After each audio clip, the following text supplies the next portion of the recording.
All right, thank you, Danielle. Well, there are also tales of survival coming to the surface from the community. And tonight, News 2's Nikki McGee spoke to a shop owner who had to hold on tight while floodwaters rushed around him. As you drive into Waverly, this is one of the first marks of destruction that you see along Highway 13. The man who lives here owns a mechanic shop, and as you can see, many of his vehicles are now ruined. He says more than 50, but as floodwaters came in so quickly, he said he grabbed onto this guardrail for his life.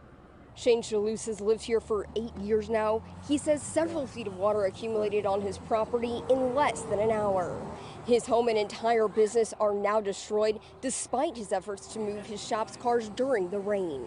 But ultimately, he says he had to give up in order to survive himself. No one can imagine what this is like because this flood is not like anything you can see.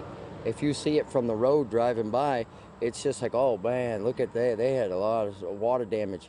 But when you walk inside and see the house or the shop, it's unbelievable what happens. It ruins everything you got. Chalous says 3 of his friends were among the more than 20 dead. This afternoon, we did see him speaking to the Red Cross with the hopes of getting some resources for him and his family. Reporting from Waverly, Nikki McGee, News 2.